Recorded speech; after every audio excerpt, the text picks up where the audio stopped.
किस्से कहानियों के हमारे इस चैनल में आपका स्वागत है।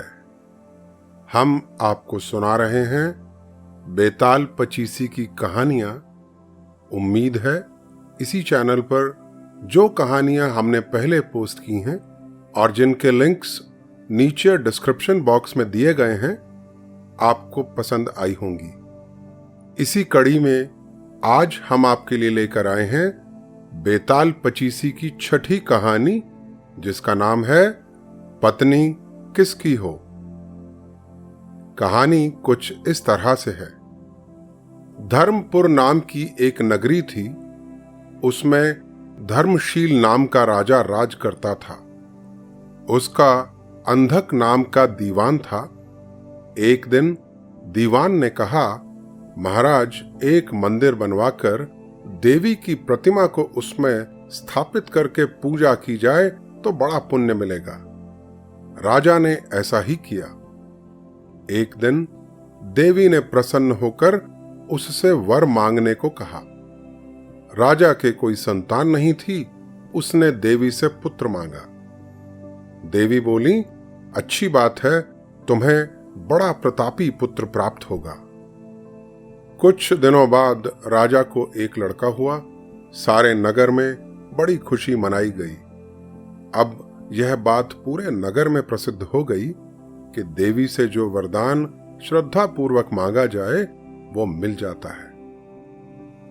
एक दिन देवदत्त नाम का एक धोबी अपने मित्र के साथ काम के सिलसिले में उस नगर में आया।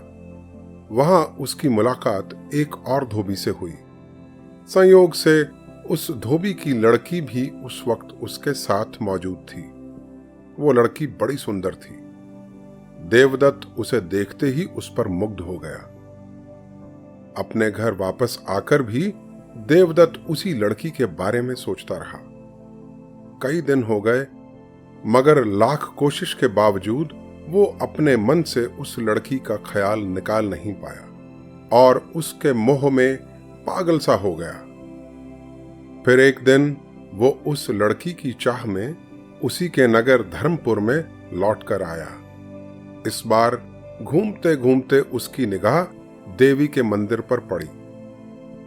उसने देवी को प्रणाम करने का इरादा किया। मंदिर के द्वार पर उसने कुछ लोगों को आपस में बात करते हुए सुना कि देवी से श्रद्धा पूर्वक जो मांगो सो मिल जाता है। देवदत्त ने मंदिर में जाकर देवी से प्रार्थना की, हे देवी, मुझे वर दो कि यह लड़की मुझे मिल जाए। अगर मिल गई तो मैं अपना शीश तुम पर चढ़ा दूंगा।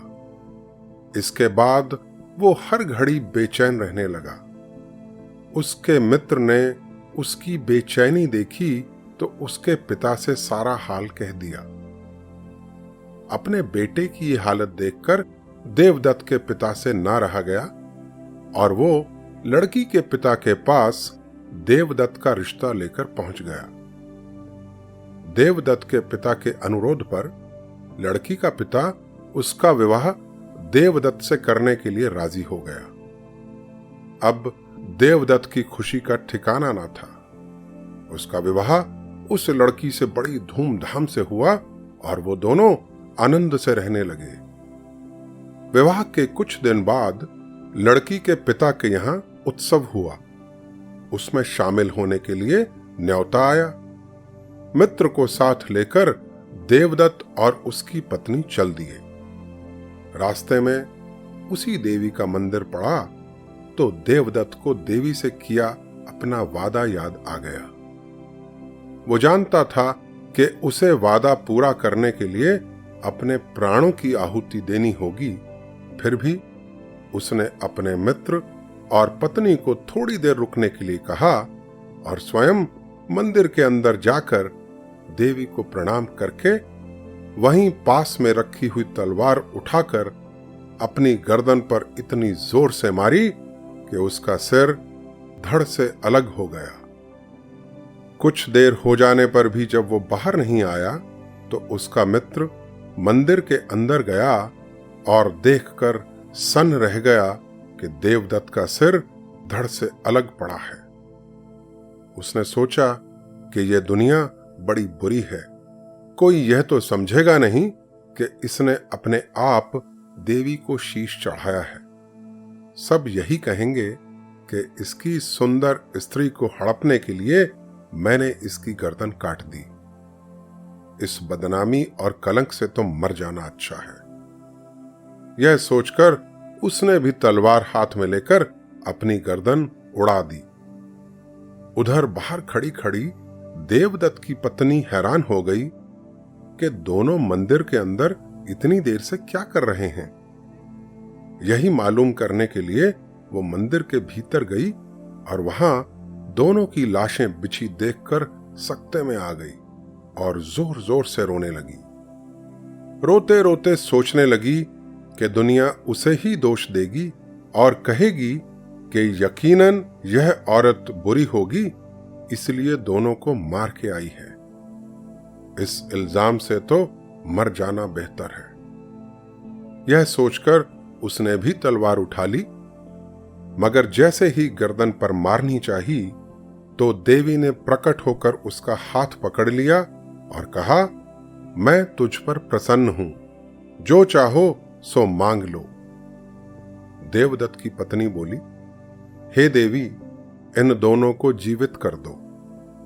देवी ने कहा, अच्छा, तुम दोनों के सिर उनके धड़ से मिलाकर रख दो। घबराहट में जब उसने देवदत्त और उसके मित्र के सिर उनके धड़ों से जोड़े तो गलती से एक का सिर दूसरे के धड़ पर लग गया। देवी ने दोनों को जीवित कर दिया। अब देवदत्त और उसके मित्र के सिर एक दूसरे के धड़ पर लगे हुए थे और वो दोनों आपस में झगड़ने लगे। एक कहता था कि ये पत्नी मेरी है और दूसरा कहता मेरी। देवदत्त की पत्नी ये देखकर भौचक्की रह गई और स्तब्ध हो गई। बस इतनी बात कहने के बाद बेताल चुप हो गया और फिर बोला, हे विक्रम, कहानी खत्म हुई। अब तुम मेरे सवाल का जवाब दो। अगर जानते हुए भी तुम जवाब नहीं दोगे तो मैं तुम्हारे सिर के टुकड़े टुकड़े कर दूंगा।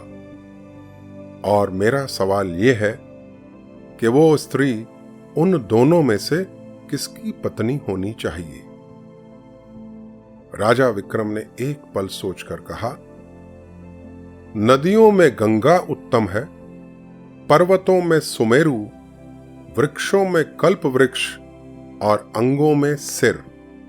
इसलिए जिस शरीर पर पति का सिर लगा हो वही पति होना चाहिए और वो स्त्री उसी की पत्नी होनी चाहिए।